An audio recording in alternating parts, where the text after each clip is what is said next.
வணக்கம் மக்களே, நம்ம சேனல்ல தொடர்ந்து ரிவ்யூஸ் தாங்க பார்த்துக்கிட்டு இருக்கோம். அந்த வகையில் இப்போ நம்ம எதை பற்றின ரிவ்யூ பார்க்க போகிறோம் அப்படின்னா, கார்த்திக் கதையில் அடுத்து என்ன நடக்க போகுது அப்படிங்கிறத பற்றி தாங்க இந்த வீடியோவில் பார்க்க போகிறோம். ஸோ மறக்காமல் இந்த வீடியோவுக்கு லைக் பண்ணிக்கோங்க. நம்ம சேனலையும் சப்ஸ்கிரைப் பண்ணிவிட்டு பக்கத்தில் உள்ள பெல் ஐகானையும் கிளிக் பண்ணி ஆல்னு செட் பண்ணிக்கோங்க. அப்போ தாங்க அடுத்தடுத்து வீடியோஸ் போடும்பொழுது தொடர்ச்சியாக உங்களுக்கு நோட்டிஃபிகேஷன் வரும் பார்க்கலாம். ஸோ என்ன நடக்குது அப்படின்னா, எல்லாருமே சாப்பிட்டு முடிக்கிறாங்க. அப்போ நம்ம கார்த்தி என்ன பண்ணுறாருன்னா, ஸோ இதுக்கு மேலேயும் நம்ம பவர் கட் பண்ணிக்கிட்டு இருக்கிறது தப்பு. சரி போய் போட்டி விட்டுறலாம் அப்படின்னு நினச்சிட்டு நம்ம கார்த்தி வெளியில் வராரு. அப்போ தான் சந்திரா வெளியில் பார்க்குறாங்க. எல்லார் வீட்லேயும் கரண்ட் இருக்கிறத சந்திரா பார்க்குறாங்க. பார்த்துட்டு, என்ன இது, எல்லார் வீட்லேயும் கரண்ட் இருக்குது, ஆனால் நம்ம வீட்டில் மட்டும் கரண்ட் இல்லை. ஸோ மெயின் சுவிட்சில் ஏதாவது ஆகியிருக்குமோ, சரி போய் பார்ப்போம் அப்படின்ட்டு சந்திரா இங்கேருந்து வராங்க.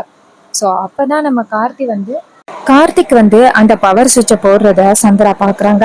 பார்த்ததோட நம்ம சந்திராவுக்கு ரொம்ப அதிர்ச்சி. இவன் தான் இந்த மெயின் சுவிட்சை ஆஃப் பண்ணானா, இவனை சும்மா விடக்கூடாது, இப்பவே நம்ம அக்கா கிட்ட போய் சொல்லணும் அப்படின்ட்டு சந்திரா இங்க இருந்து கோபமா வராங்க. சாமுண்டீஸ்வரி உட்கார்ந்து இருக்காங்க. அப்ப கரண்ட் வந்ததோட அப்பாடா கரண்ட் வந்துருச்சு அப்படின்னு பேசிக்கிட்டு இருக்காங்க. அப்பதான் ராஜராஜா சொல்றாரு, கரண்ட் வந்துருச்சு. அப்ப சாமுண்டீஸ்வரி சொல்றாங்க, கரண்ட் போனதும் நல்லதுதான், இப்படி ஃபேமிலி கூட உட்காந்து சாப்பிடறதுக்கு ஒரு வாய்ப்பு கிடைச்சிச்சுல அப்படின்னு சொல்லி பேசிக்கிட்டு இருக்காங்க. அப்பதான் சந்திரா அந்த இடத்துக்கு அக்கா இது எல்லாமே ஒரு திட்டம்க்கா.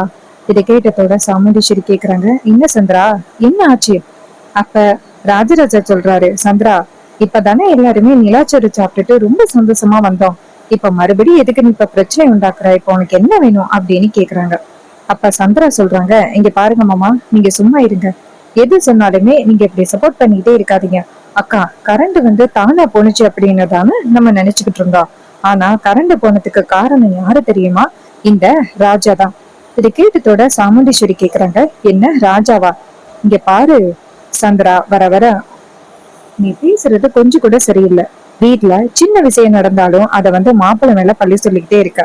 இதை கேட்டதோட சந்திரா சொல்றாங்க, அக்கா நான் உண்மையதான் சொல்றேன், ஏன் நீ என் மேல கோவப்படுற? இந்த கரண்ட் போனதுக்கே உன் மாப்பிள்ளை தான் காரணம் அப்படின்னு சொல்றாங்க. இதை கேட்டதோட நம்ம மயில்வாங்கன சொல்றாரு, இங்க பாருங்கத்த, தேவையில்லாம இவங்க எப்ப பார்த்தாலும் ராஜா மேல பழி போட்டுக்கிட்டே இருக்காங்க. என்னைக்காவது ஒரு நாள் இவங்க செம்மையா என்கிட்ட திட்டு வாங்க போறாங்க அப்படின்னு சந்திரா மயில்வாகன சொல்றாரு. அப்பதான் சாமுண்டீஸ்வரி சந்திரா பார்த்து, சந்திரா அவரு தான் பவர் கட் பண்ணாருன்னு உனக்கு தெரியுமா? சந்திரா சொல்றாங்க, அதை என் கண்ணால பார்த்தாங்கா. அப்பதான் கார்த்தி அந்த இடத்துக்கு ஆமாட்ட, நான் தான் பவர் கட் பண்ணேன் அப்படின்னு சொல்றாரு. இது கேட்டதோட சாமுண்டீஸ்வரி அதிர்ச்சியாகி கார்த்திய பாக்குறாங்க. பார்த்துட்டு, இங்க பாருங்க, எதுக்கு மாப்பிள்ள பவர் கட் பண்ணீங்க? அப்ப ரேவதியும் பாக்குறாங்க. அப்ப ராஜாவை பார்த்து, மாப்பிள்ள அந்த சந்திரா சொல்ற அப்படிங்கறதுக்காக நீங்க தேவையில்லாம உங்க மேல பழிய எடுத்துக்க வேணாம். அப்ப ராஜா சொல்றாரு, இல்ல மாமா, நான் தான் பவர் கட் பண்ணேன். இது மாதிரி எல்லாருமே ஒன்னா உட்காந்து சாப்பிட்டு ரொம்ப நாள் ஆகிட்டு, அதான் எல்லாரும் ஒன்னா உட்காந்து சாப்பிட்டா நல்லா இருக்குமே அப்படின்னு நினைச்சுதான் நான் பவர் கட் பண்ணேன். அப்ப சந்திரா கேக்குறாங்க, இங்க பாரு, அத நீ பவர் கட் பண்ணாமே எங்க கிட்ட சொல்லியிருந்தா எல்லாரும் உட்காந்து மாடியில சாப்பிட்டுக்கலாம்ல, எதுக்கு நீ பவர் கட் பண்ணணும்? சரி, சாப்பாடெல்லாம் எப்படி ஒன்னா மிக்ஸ் ஆனிச்சு? என்ன பிளான் பண்ணீங்க? ஒருவேளை அந்த பாட்டி பரமேஸ்வரி கொடுத்த கும்பு சோறதான் எங்களுக்கு தெரியாம குடுக்கறதுக்காக இப்படி பண்ணியா அப்படின்னு சந்திரா கேக்குறாங்க. இதை கேட்டுட்டு கார்த்தி சொல்றாரு, இங்க பாருங்க, அப்படியெல்லாம் நான் எதுவும் பண்ணலையே. அப்ப சந்திரா கேக்குறாங்க, இங்க பாரு, எனக்கு என்னமோ நீ பண்ணது எல்லாமே திட்டம் மாதிரிதான் தெரியுது. அப்ப சாமுண்டீஸ்வரி சந்திரா பார்த்து, சந்திரா ஒரு நிமிஷம் பொறு, எதா இருந்தாலும் மாப்பிள்ளை மேல எப்ப பார்த்தாலும் பழி சொல்லிக்கிட்டே இருக்காத, ஒரு அளவுக்கு தான் எல்லாரும் பொறுத்துக்கலாம் அப்படின்னு சொல்லிட்டு கோவப்படுறாங்க. இதை கேட்டதோட சந்திரா ரொம்ப அதிர்ச்சி ஆகுறாங்க. அக்கா காரி எப்ப பார்த்தாலும் நம்ம மேலதான் மிஸ்டேக் சொல்றாளே தவிர்த்து இந்த ராஜா மேல எந்த தப்புமே சொல்ல மாட்டேங்கிறா.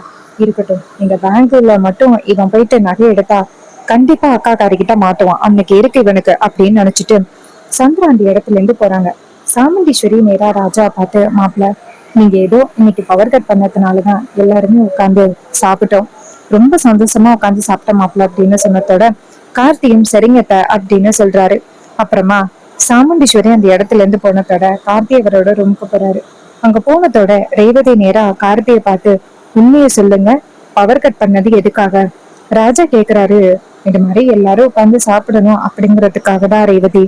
அப்ப ரேவதி கேக்குறாங்க, இல்ல நான் ஃபாரின் போக போறேன்னு இந்த மாதிரி மறுபடியும் குடும்பத்தோட உட்காந்து சாப்பிடுறது கண்டிப்பா நடக்காத ஒரு விஷயம்.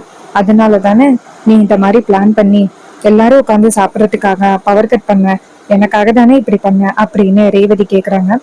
இது கேட்டதோட கார்த்தி நினைக்கிறாரு, என்ன இது இவ ஒரு பிளான் பண்றான்." அப்ப ரேவதி கேக்குறாங்க, சொல்லு ராஜா, எனக்காக தானே நீ இப்படி பண்ண அப்படின்னு கேக்குறாங்க. இது கேட்டதோட கார்த்திகம், ஆமா ரேவதி அப்படின்னு ஒத்துக்கிறாங்க. இது கேட்டதோட ரேவதி சொல்றாங்க, ரொம்ப தேங்க்ஸ் ராஜா, எங்க அம்மாவை விட்டு பிரிய போறோம் அப்படின்னு நினைச்சு நான் ரொம்ப வருத்தத்துல இருந்தேன். இது மாதிரி ஃபேமிலி கூட உட்காந்து சாப்பிடறதுக்கு ஒரு வாய்ப்பை ஏற்படுத்தி கொடுத்துருக்க நீ. தேங்க்ஸ் ராஜா. ராஜா சொல்றாரு, சரி பரவாயில்ல ரேவதி, சரி நீ படிச்சுக்கோ, நான் வெளியில போறேன் அப்படின்னு சொன்னதோட ரேவதியும் சரி அப்படின்னு சொல்லிட்டு உட்காந்துருக்காங்க. அப்பதான் நம்ம கார்த்தி என்ன பண்றாருன்னா வெளியில போயிட்டு ராஜராஜாவை பாக்குறாரு. அப்ப ராஜராஜா சொல்றாரு, எங்க அம்மா பாவம், எல்லாருமே அவங்க கொடுத்த கும்பச்சோரை சாப்பிடணும் அப்படின்னு நினைச்சு ரொம்ப ஆசையா வீட்டுக்கு வந்தாங்க. ஆனா இந்த சாமுண்டீஸ்வரி கிட்ட கடைசியில அம்மா திட்டு வாங்கிட்டு போற மாதிரி ஆகிருச்சு. எனக்கு ஒரே வேதனையா போய்கிருச்சு மாப்பிள்ள. அம்மா இந்நேரம் எந்த அளவுக்கு கஷ்டப்பட்டுக்கிட்டு இருப்பாங்களோ தெரியல அப்படின்னு சொல்றாங்க. அப்ப மயில்வாகனங்க வந்துட்டு, மாமா நீங்க ஒண்ணும் கும்பசோறு சாப்பிடாம இல்ல, பாட்டி கொடுத்த கும்பசோரை நல்லா சாப்பிட்டுட்டீங்க வயிறு ஃபுல்லா. இது கேட்டதோட ராஜராஜா கேக்குறாரு, என்ன மாப்பிள்ள சொல்றீங்க, என் அம்மா கொடுத்த கும்பச்சோறு நான் சாப்பிட்டேனா? அப்ப மயில்வாகனம் சொல்றாரு, இங்க பாருங்க மாமா, நீங்க மட்டும் இல்ல, இந்த ஃபேமிலியில உள்ள எல்லாருமே கும்பசோறு சாப்பிட்டாச்சு. இது கேட்டதோட ராஜராஜாவுக்கு செம ஷாக்கு. என்ன மாப்பிள்ள சொல்றீங்க, என்னால நம்பவே முடியலையே. அப்ப மயில்வாகனம் சொல்றாரு, ஆமா மாமா, கார்த்தி போயிட்டு பாட்டி வச்சிருந்த அந்த கும்பச்சோரை வாங்கிட்டு வந்துட்டு நம்ம சமைச்ச சாம்பார் சாதத்தோட கலந்து கொண்டு போய் எல்லாருக்கும் கொடுத்தாச்சு. எல்லாரும் அது தெரியாம சாப்பிட்டுட்டாங்க, ஏன் அத்தை கூட சாப்பிட்டுட்டாங்க அப்படின்னு சொன்னதோட ராஜராஜாவுக்கு ரொம்ப பெரிய சந்தோஷம். என்னால நம்பவே முடியல மாப்பிள்ள அப்படின்ட்டு. அதுக்கப்புறம் நம்ம கார்த்தி இருக்காருல்ல, அவரு நேரா ராஜராஜா கிட்ட, நல்லபடியா நீங்க சாப்பிட்டீங்கல்ல, எனக்கு அது போதும் அப்படின்னு சொன்னதோட நம்ம ராஜராஜாவும் சரிங்க மாப்பிள்ள, நீங்க வந்த பிறகுதான் வீட்டுல உள்ள பிரச்சனை எல்லாமே கொஞ்சம் கொஞ்சமா தீருது அப்படின்னு சொல்லிட்டு ரொம்ப சந்தோஷப்படுறாரு. மயில்வாகனம் சொல்றாரு, இங்க பாருங்க மாமா, இன்னும் வீட்டுல ஒரு பெரிய பிரச்சனை இருக்கு. கோவில் கும்பாபிஷேகம் முடிஞ்சதோட மாப்பிள்ள உண்மையை சொல்ல போறேன் அப்படின்னு சொன்னாரு. என்ன பண்ண போறாருன்னு எனக்கே பயமா இருக்கு அப்படின்னு சொல்லிட்டு இருக்காங்க. அதுக்கு ராஜராஜா சொல்றாரு, மாப்பிள்ள இப்போதைக்கு இந்த விஷயத்த சொல்லாம இருந்தீங்கன்னா நல்லது அப்படின்னு சொல்ல, அதுக்கு கார்த்தி சொல்றாரு, இல்ல மாமா, இந்த விஷயத்த பத்தி அத்தை கிட்ட சொல்றதுதான் நல்லது அப்படின்னு சொல்றாரு. அதுக்கப்புறமா கார்த்தி நேரா ரூமுக்கு போறாரு. அங்க நம்ம ரேவதி இருக்காங்க. அப்ப நம்ம கார்த்தி நேரா ரேவதி கிட்ட, என்ன ரேவதி தூங்கலையா அப்படின்னு கேட்க, ரேவதி சொல்றாங்க, இல்ல தூக்கம் வரல. இது கேட்டதோட கார்த்தி கேக்குறாரு, ஏன் ரேவதி என்னாச்சு? ரேவதி சொல்றாங்க, இல்ல என்னோட அம்மா அப்பா எல்லாரையும் பிரிஞ்சு நான் ஆஸ்திரேலியா போக போறேன்னா அதை நினைச்சாதான் மனசு கொஞ்சம் கஷ்டமா இருக்கு அப்படின்னு சொல்றாங்க. அப்ப கார்த்தி சொல்றாரு, ரேவதி ஆரம்பத்துல கொஞ்சம் கஷ்டமா தான் இருக்கும், ஆனா அதுக்கப்புறம் கண்டிப்பா உன்னால வந்து கிராஸ் பண்ணி வந்துட முடியும். இங்க பாரு, இப்போதைக்கு உன் மனசு ரொம்ப டிப்ரெஷனா இருக்கு அப்படின்னு நினைச்சுதானே நீ வெளிநாடு போகணும் அப்படின்னு ஆசைப்படுற. நீ கவலைப்படாம வெளிநாடு போ, அதெல்லாம் சரியாகிரும். 4 இயர்ஸ்ல நீ நிறையவே சாதிக்கலாம். நல்லா புக்ஸ் படி, ரிலாக்ஸா இரு அப்படின்னு சொன்னதோட ரேவதியும் சரி அப்படின்னு சொல்றாங்க. அந்த நேரம் ரேவதி பேசிக்கிட்டு இருக்கும் பொழுது ஒரு பள்ளி வந்துட்டு டக்குன்னு ரேவதி மேல விழுகுது. இதை பார்த்ததோட ரேவதி அதிர்ச்சியாகி கார்த்தியை ஹக் பண்றாங்க. அப்ப கார்த்தி வந்துட்டு என்னாச்சு அப்படின்னு கேட்க ரேவதி சொல்றாங்க, பள்ளி வந்து விழுந்துருச்சு அப்படின்னு சொன்னதோட கார்த்தியும் சரி இரு அப்படின்னு சொல்லிட்டு அந்த பள்ளியை வந்துட்டு வெளியில பிடிச்சு கொண்டு போய் போடுறாங்க. கார்த்தியை நேரா ரேவதியை பார்த்து, என்ன ரேவதி இவ்வளோ போல்டா பேசின, ஒரு சின்னோண்டு பள்ளிக்கு எப்படி போய் பயப்படுற? ரேவதி சொல்றாங்க, இங்க பாரு, இந்த பள்ளி எவ்வளவு பெருசு இருந்துச்சுன்னு பாத்தியா, எனக்கு பார்க்கவே பயமா இருந்துச்சு அப்படின்னு. கார்த்தி சொல்றாரு, சின்னோண்டு பள்ளிக்கு பயப்படுற, நீ எப்படி ஆஸ்திரேலியா போயிட்டு சர்வைவ் பண்ண போற அப்படின்னு கேட்டதோட அதுக்கு ரேவதி சொல்றாங்க, அதெல்லாம் நான் பார்த்துப்பேன் அப்படின்னு சொல்றாங்க. கார்த்தியும் சரி ஓகே, உன்னோட லைஃபை நீ நல்லபடியா பார்த்துக்கிட்டா எனக்கு சந்தோஷம்தான் அப்படின்னு சொன்னதோட ரேவதி கேட்குறாங்க, சரி நான் வெளிநாடு போறதுனால உனக்கு எதுவும் கவலை இல்லையா? கார்த்தி கேட்குறாரு, இங்க பாரு, இது அவங்களோட தனிப்பட்ட விஷயம். அவங்க வெளிநாடு போறதுக்கு அவங்க தான் காரணம், அவங்களோட ஆசை. தேவையில்லாம நம்ம வந்துட்டு இடையில போயிட்டு எதுவும் கேட்கக்கூடாது. அவங்க சாதிக்கணும் அப்படின்னு நினைச்சா அவங்க சாதிக்கட்டுமே அப்படின்னு சொல்லிட்டு கார்த்தி சொல்றாரு. இது கேட்டதோட ரேவதியும் சரி அப்படின்னு சொல்லிட்டு அமைதியா இருக்காங்க. கார்த்தி சொல்றாரு, சரி ரேவதி நீ தூங்கு, இன்னும் 2 டேஸ்ல ஆஸ்திரேலியா போகணும், ஸோ மைண்டை ரிலாக்ஸாக வச்சுக்க. இது கேட்டதோட ரேவதியும் சரி அப்படின்னு சொல்ல கார்த்தி தூங்குறாரு. இன்னொரு பக்கம் ரேவதி நினைக்கிறாங்க, நம்ம வந்துட்டு அம்மா அப்பா எல்லாருமே பிரிஞ்சு போக போறோமா, நம்ம தேவையில்லாம கோவப்பட்டு இப்படி பண்றோமா அப்படின்ட்டு ரேவதிக்கு ஒரே மனசு குழப்பமா இருக்கு. அப்புறமா சீனை செட் பண்ணி நம்ம சாமுண்டீஸ்வரியை காமிக்கிறாங்க. சாமுண்டீஸ்வரி நினைக்கிறாங்க அந்த மகேஷ் எங்க இருக்கான் அப்படிங்கிறது இன்னும் தெரியல.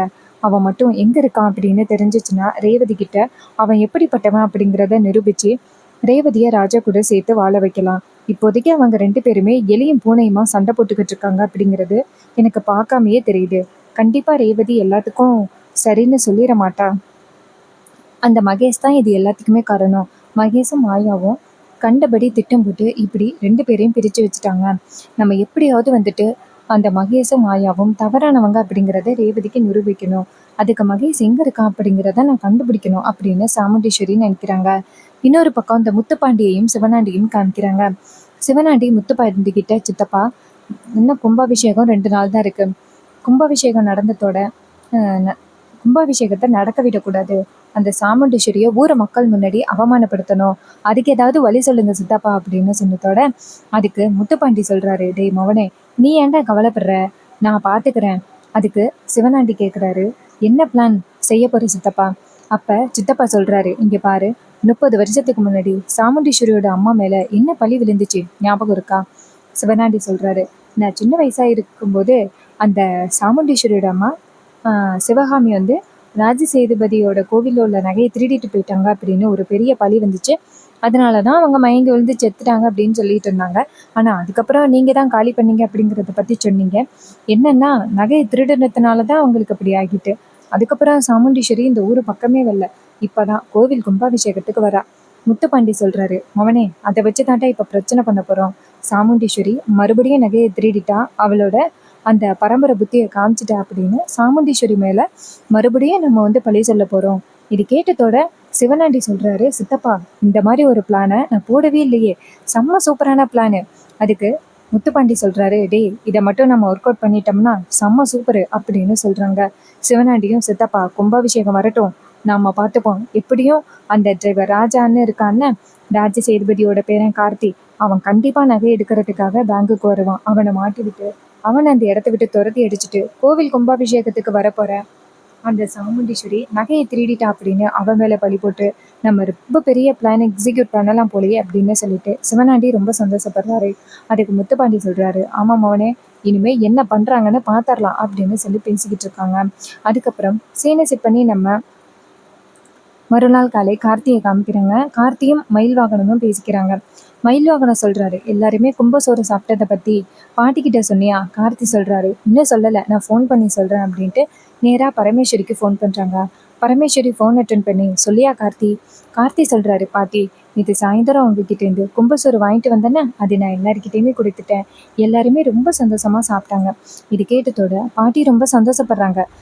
இங்க பாருப்பா, அந்த கும்பாபிஷேக யாக பூஜையில் உட்காந்துட்டு கோவில் கும்பச்சோரை சாப்பிட்றது எவ்வளோ நல்லது தெரியுமா? அது கண்டிப்பாக நம்ம குடும்பத்துக்கு ரொம்ப நல்லது. எல்லாருமே ரொம்ப நல்லா இருப்பாங்க அப்படின்னு சொன்னதோட இது கேட்டதோட கார்த்தியும் சரி அப்படிங்கிறாரு. அப்போ பாட்டி சொல்கிறாங்க, ஐயா இன்னும் ஒரு நாளையில் அந்த பேங்குக்கு போயிட்டு நகையெல்லாம் எடுக்கணுமே, ஞாபகம் இருக்கா? கார்த்தி சொல்கிறாரு, பாட்டி எனக்கு நல்லா ஞாபகம் இருக்கு பாட்டி, போயிட்டு நகை எடுத்துட்டு வந்துடலாம். தாத்தா இன்னும் இல்லையா? பாட்டி சொல்கிறாங்க, இல்லையா, தாத்தா வர முடியாத சுச்சுவேஷனில் இருக்காரு. கண்டிப்பாக வந்துட்டு அந்த கோவில் கும்பாபிஷேகத்து அன்னைக்கு வந்துடுவாரியா? இது கேட்டதோட கார்த்திகேயன், சரி பாட்டி, சரி நான் நாளைக்கு வரேன். ஆனால் நீங்கள் கவலைப்படாதீங்க, நான் வந்துட்டு அந்த விருமன் கிட்டேயோ இல்லை அத்தைக்கிட்டேயோ மாட்டிட மாட்டேன். ஆனால் கோவில் கும்பாபிஷேகம் முடிஞ்சதோட நான் யார் அப்படிங்கிற உண்மையை கண்டிப்பாக சொல்லிடுவேன் அப்படின்னு சொன்னதோட பாட்டி சொல்கிறாங்க, சரியா, உன் விருப்பத்துக்கு நான் என்றைக்குமே தலையீடு பண்ண மாட்டேன் அப்படின்னு சொன்னதோட பாட்டியும் சரி, கார்த்தியும் சரி பாட்டி அப்படின்னு சொல்லிட்டு ஃபோனை கட் பண்ணுறாங்க. மயில் வாகனை கேட்குறாரு, என்ன கார்த்தி, இது மாதிரி உண்மையை சொல்லணும் அப்படின்னு முடிவு பண்ணிட்டியா? கார்த்தி சொல்கிறாரு, ஆமாம், உண்மையை சொல்லாமல் இருந்தால் எனக்கு மனசுக்கு ரொம்ப வேதனையாக இருக்கும். அத்தையை ஏமாத்துறமே அப்படின்னு. நான் வந்த காரியம் இது மட்டும்தான், கோவில் கும்பாபிஷேகத்தை நல்லபடியாக நடத்தணும் அப்படின்னு. அதுக்காக மட்டும்தான் நான் இங்கே வந்திருக்கேன். மற்றபடி வேறு எதுக்காகவும் இல்லை. கும்பாபிஷேகம் நல்லபடியாக முடியட்டும். இது கேட்டதோட மயில் வாகனமும், சரி கார்த்தி, கும்பாபிஷேகம் முடிஞ்சதோட உண்மையை சொல்லிடு. என்னைக்கா இருந்தாலும் உண்மை தெரிய போகிறது தானே, அது என்னைக்கு தெரிஞ்ச என்ன அப்படின்ட்டு சொல்கிறாங்க. இது கேட்டதோட கார்த்தியும் சரி அப்படிங்கிறாங்க. அதுக்கப்புறம் ரேவதியை காமிக்கிறாங்க. ரேவதி வந்துட்டு இந்த ஊரை விட்டு எப்படி போகிறது, அம்மா அப்பா விட்டு எப்படி பிரிஞ்சு போகிறது அப்படிங்கிற வேதனையில் இருக்காங்க. அவங்களோட திங்ஸ் எல்லாம் பேக் பண்ணிக்கிட்டு இருக்காங்க. அப்போ தான் ரோஹிணி இங்கேருந்து வராங்க. ரோஹிணி வந்துட்டு, என்ன ரேவதி, பெங்களூர் போகிறதுக்கு உன்னோட திங்ஸ் எல்லாம் பேக் பண்ணிட்ட போல, அதுக்கு ரேவதி சொல்றாங்க, ஆமா ரோகிணி. ரோகிணி சொல்றாங்க, கூட நான் பேக் பண்றேன் அப்படின்னு சொல்லிட்டு அவங்களும் பேக் பண்றாங்க. அப்ப ரோகிணி கேக்குறாங்க, என்ன ரேவதி இது பார்த்தா பெங்களூர் போற மாதிரி தெரியல, ஏதோ ஊரை விட்டு போற மாதிரியே இவ்வளோ பேக் பண்ற. இது கேட்டதோட ரேவதி அதிர்ச்சியாகி ரோகிணியை பார்த்து, இல்லையே அப்படியெல்லாம் இல்லையே. அப்ப ரோகிணி சொல்றாங்க, பார்த்தா அப்படிதான் தெரியுது, இவ்வளோ பேக் பண்றியே அதான் கேட்டேன். அப்ப ரேவதி சொல்றாங்க, இல்ல இல்ல, நான் என் ஃப்ரெண்டை பார்க்க போறேன்னு, ஸோ அங்க வந்து 1 வீக் தங்குற மாதிரி இருக்கும், ஸோ அதான். இது கேட்டதோட ரோகிணியும் சரி சரி பதட்டப்படாத அப்படின்னு சொன்னதோட இது கேட்டதோட ரோகிணியும் சரி சரி ஓகே, இங்க பாரு, நான் உன்கிட்ட ஒரு முக்கியமான விஷயம் சொல்லலான்னு வந்தேன். முன்னாடி எனக்கு ராஜாவை பிடிக்காது, அது உண்மைதான். ஆனா இப்ப கொஞ்ச நாள் வர வர பார்க்க பார்க்க அவர் ரொம்ப நல்லவர் அப்படின்னு தோணுது ரேவதி. கூடிய சீக்கிரம் அவரை வந்து ஏத்துக்கிட்டு நீ நல்லபடியா லைஃப்பை வாழ ஆரம்பியும். இது கேட்டதோட ரேவதியும் சரி நான் பாத்துக்கிறேன் அப்படின்னு சொன்னதோட ரோகிணியும் சரிடி, நல்ல முடிவா ஏறி அப்படின்னு சொல்லிட்டு அந்த இடத்துல இருந்து போறாங்க. போனதோட நம்ம ரேவதி நினைக்கிறாங்க, இத்தனை நாளும் யாருமே வந்துட்டு அந்த ராஜாவுக்கு சப்போர்ட் பண்ணவே இல்லை, இப்போ கொஞ்சம் கொஞ்சமா எல்லாருமே சப்போர்ட் பண்ணிக்கிட்டு இருக்காங்களே, நம்ம எதுவும் தப்பான முடிவு எடுக்கிறோமோ அப்படின்ட்டு ரேவதிக்கு கொஞ்சம் கஷ்டமா இருக்கு. அதுக்கப்புறம் கார்த்தி வராரு, வந்துட்டு என்ன ரேவதி எல்லா திங்ஸையும் பேக் பண்ணிட்டியா? ரேவதி சொல்றாங்க, எல்லாம் பேக் பண்ணிட்டேன். அப்ப கார்த்தி சொல்றாரு, இங்க பாரு, அங்க இந்த டைம் வந்துட்டு ரொம்ப குளிரா இருக்கும், ஸோ இந்த ஹோட்டல்லாம் எடுத்துக்கோ. ரேவதியும் சரி ஓகே நான் எடுத்துக்கிறேன் அப்படின்னு சொல்லிட்டு எல்லாமே எடுத்துக்கிறாங்க. சாமுண்டீஸ்வரிக்கு வந்துட்டு நம்ம ரேவதி வெளிநாடு போகிறது தெரிய வருமா? கோவில் கும்பாபிஷேகத்துக்கு முன்னாடி ரேவதி வந்து ஆஸ்திரேலியா போவாங்களா, இல்லை அதுக்கப்புறம் ஆஸ்திரேலியா போவாங்களா? நம்ம சாமுண்டீஸ்வரிக்கு உண்மை தெரிஞ்சிச்சுன்னா என்ன பண்ண போகிறாங்க? ஒருவேளை நம்ம சந்திராவுக்கு உண்மை தெரிஞ்சிச்சுன்னா அவங்க கண்டிப்பாக ரேவதிக்கு சப்போர்ட் பண்ணி ரேவதியை ஊரை விட்டு தான் போக சொல்லுவாங்க. இன்னொரு பக்கம் கார்த்தி இந்த விஷயத்த எப்படி டீல் பண்ண போகிறாரு? கோவில் கும்பாபிஷேகத்தை நடத்தி முடிச்சதோட கார்த்தியை சாமுண்டீஸ்வரி கிட்ட உண்மையை சொல்லுவாரா? இது எல்லாமே அப்கமிங் எபிசோடில் ரொம்ப ரொம்ப இன்ட்ரெஸ்டிங்காகவே நடக்க போகுது. ஸோ மறக்காமல் நம்ம சேனலை சப்ஸ்கிரைப் பண்ணிவிட்டு பக்கத்தில் உள்ள பெல்லைக்கானையும் கிளிக் பண்ணி ஆல்ல செட் பண்ணிக்கோங்க. அப்போ தாங்க அடுத்தடுத்த வீடியோஸ் போடும்பொழுது தொடர்ச்சியாக உங்களுக்கு நோட்டிஃபிகேஷன் வரும், பார்க்கலாம். ஸோ இதே மாதிரி நெக்ஸ்ட் வீடியோவில் பார்ப்போம். உங்களுக்கு வேறு ஏதாவது புது எபிசோட்ஸ் பற்றின ரிவ்யூ வேணும் அப்படின்னாலும் மறக்காமல் கமெண்டில் சொல்லுங்கள். அண்ட் எத்தனை பேர் ஆப்பில் வந்து இந்த எபிசோட்ஸை பார்க்குறீங்க, எத்தனை பேர் சும்மா ரிவ்யூஸ் மட்டும் பார்க்குறீங்க? ஸோ ஒரிஜினல் ரிவ்யூஸ் எதுவுமே நான் ஷேர் பண்ணுறது கிடையாது, ஜஸ்ட் என்னோட ப்ரிடிக்ஷன் தான் நான் ஷேர் பண்ணியிருக்கேன். உங்களுக்கு ஒரிஜினல் ரிவ்யூஸ் வேணும் அப்படின்னாலும் மறக்காமல் கமெண்டில் சொல்லுங்கள். ஸோ உங்களுக்கு நேச்சர் ரிலேட்டான வீடியோஸ் பிடிக்கும் அப்படின்னாலும் கமெண்டில் க்ரீன் கலர் ஹார்ட்டை கமெண்ட் பண்ணுங்கள். ஸோ இதே மாதிரி இன்னுமே புது புது வீடியோஸில் பார்க்கலாம். தேங்க்யூ ஃபார் வாட்சிங்.